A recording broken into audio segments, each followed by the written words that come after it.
regreso en la central de informaciones y desde que inició la pandemia, la Organización Mundial de la Salud alertó que había grupos de personas más vulnerables a contraer la COVID-19. Personas que tuvieran asma, que tuvieran cáncer, hipertensión arterial, que tuvieran diabetes, entre otras comorbilidades. El MINSA, de hecho ya aterrizando la información, el MINSA en nuestro país ha confirmado que el 43% de fallecidos por la COVID-19 eran pacientes que tenían diabetes. Vamos a ver qué pasa en específico con esos pacientes, por qué desarrollan más la enfermedad, porque son más propensos además a llegar a la etapa más crítica. Tenemos de inmediato en conexión con el doctor Segundo Nicolás Seclén, quien es presidente de la Sociedad Latinoamericana de Diabetes. Gracias por acompañarnos.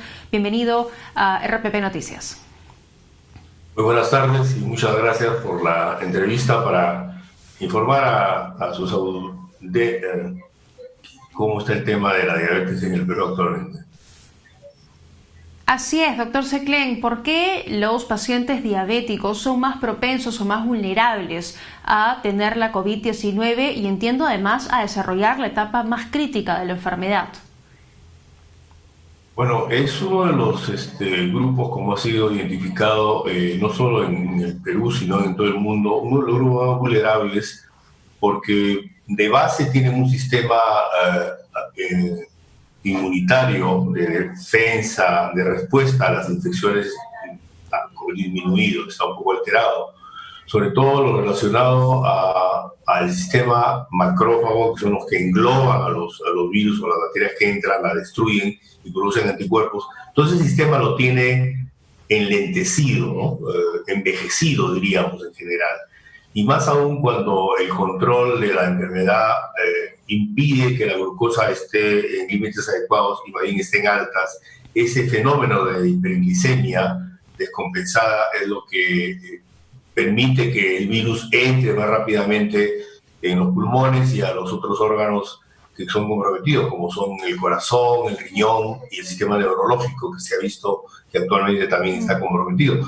Por eso es que les da ese tipo de mayor gravedad, ¿no? Tanto para la infección como para la evolución. Ese porcentaje de fallecidos que ha dado el Ministerio son los fallecidos que ingresan a la sala de cuidados intensivos. La mitad prácticamente fallece de los pacientes con diabetes porque la evolución es muy tórpida y mortal. De acuerdo. Sí, justamente leía eso, ¿no? Que en promedio de cada dos pacientes que están en la unidad de cuidados intensivos, uno tiene diabetes. Entonces estamos hablando de un porcentaje bastante amplio de personas que tienen ese cuadro que finalmente desarrollan la etapa más crítica de la enfermedad y necesitan ingresar a la unidad de cuidados intensivos. En ese sentido, doctor, le consulto, ¿la diabetes se puede controlar? Es decir, ¿un paciente puede llegar a controlar esa enfermedad para evitar justamente si se contagia con la COVID-19 entrar en la etapa más crítica? Bueno, es una pregunta muy importante de responder. En primer lugar, para hacer notar de que los estudios que hemos hecho de número de pacientes con diabetes en el Perú alcanza alrededor de 2 millones de personas. E inclusive, adicionalmente, tenemos unos 3 millones que no tienen diabetes, pero ya tienen la glucosa elevada en límites anormales. Entonces, ese grupo de personas tienen el problema muy grande de que evolucionan realmente hacia unos cuadros bastante graves que los hacen tener una alta mortalidad. Pero sobre todo lo que quiero enfatizar es de que esta epidemia de la diabetes que viene siendo estudiada en nuestro país, la población que tiene este tipo de enfermedad, hasta un porcentaje de un 70%, estos son datos del Ministerio de Salud, hasta un 70% de pacientes con diabetes peruanos son pacientes no controlados, que por supuesto son más susceptibles a tener enfermedades graves. ¿Y qué significa controlar la diabetes? Bueno, para eso hay que bajar a los números de la glucosa en sangre. Se dice que una persona está controlada cuando tiene la glucosa en ayunas, está en un tratamiento entre 70 y 130 en ayunas. Entonces, si una persona tiene su glucómetro o tiene una muestra de sangre para control y tiene esos valores, quiere decir que es una persona controlada. Lo mismo cuando se hace el dosaje de glucosa 2 horas después de cualquier alimento, debería estar siempre debajo de 180.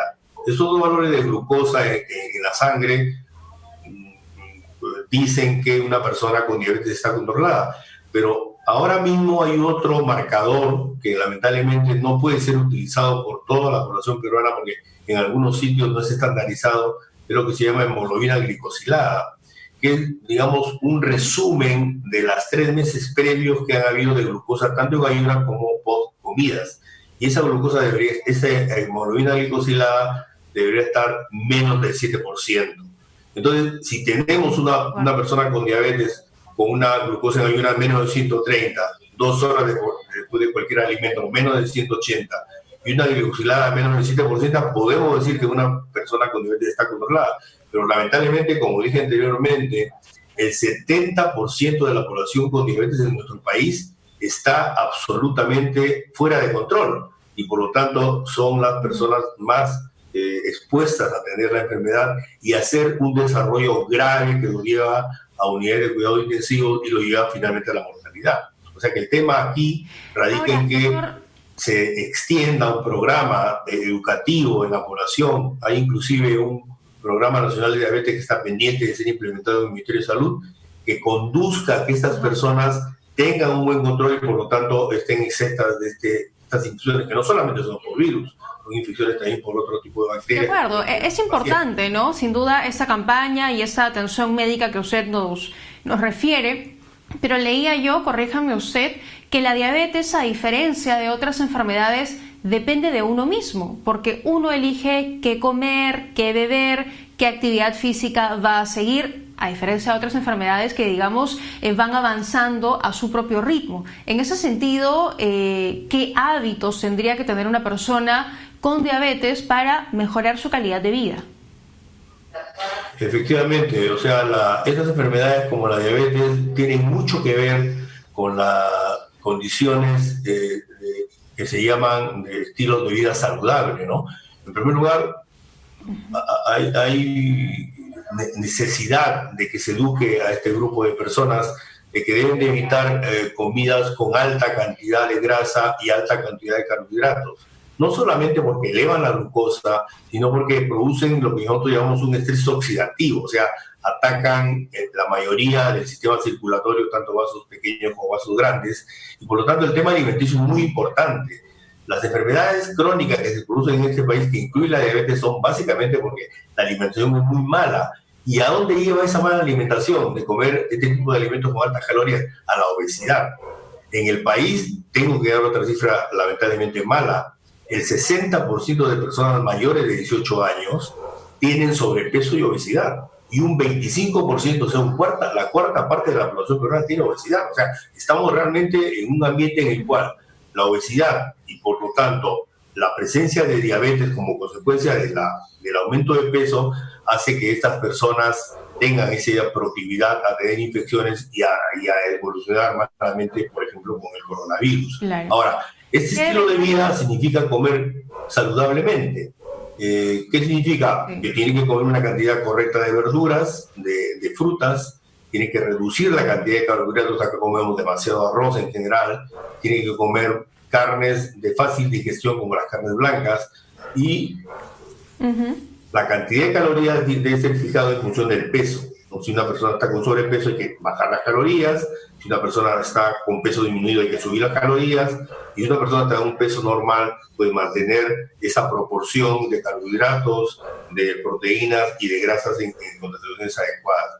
El otro tema... La dieta, es decir, los alimentos que consuma cada persona, así es, va a depender, por supuesto, de lo que le diga el médico, ¿no? Cada uno tiene un tamaño, un peso, una actividad distinta y eso creo que siempre es importante dejarlo muy en claro, que no lo que le funcionó a uno le va a funcionar al otro, siempre tiene que seguir indicaciones médicas.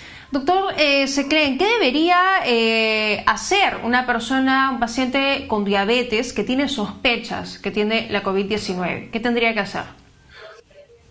Bueno, en primer lugar, no tenemos todavía estudios, pero hay ya algunos que están apareciendo de que los pacientes con diabetes, como están más proclives a tener este tipo de enfermedades, hacen también cuadros asintomáticos, a pesar de tener un sistema inmunitario defectuoso, y por lo tanto una persona con diabetes debería obligatoriamente pasar por una prueba molecular, ¿no? O sea, hacerle el hisopado nasofaringio y hacer un diagnóstico correcto, ¿no? Porque como hemos visto, este tipo de pacientes son los que difunden la enfermedad y si es el caso de pacientes con diabetes van a tener la posibilidad de hacer cuadro grave, como estamos discutiendo. ¿Qué debería hacer una persona que tiene COVID positivo? Bueno, va a depender mucho del estado de su evolución, ¿no? Pueden ser asintomáticas, pueden ser también pacientes con enfermedad leve a moderada que requieren un manejo simplemente sintomático, o pueden ser pacientes que ya tienen que ser hospitalizados porque tienen un compromiso respiratorio importante, en donde ya hay protocolo de manejo médico en hospitales y en cuidados intensivos que pasan por el uso de antibióticos, de antiinflamatorios como los corticoides y de antitrombóticos para evitar el tema que actualmente se sabe que hacen estos pacientes de una inflamación importante durante todo el periodo de la enfermedad, ¿no? Pero son grupos que tienen que rápidamente, apenas son diagnosticados, acudir a un médico o a un centro adecuado para que puedan manejar correctamente la enfermedad, ¿no? Y por eso es que hacemos un llamado al Ministerio de Salud para que puedan implementar un programa específico para los pacientes con diabetes, ¿no? De acuerdo, sobre todo teniendo en cuenta la alta tasa de letalidad que hasta la fecha se van registrando. Muchas gracias por habernos atendido esta tarde. No, gracias a ustedes. Buenas tardes.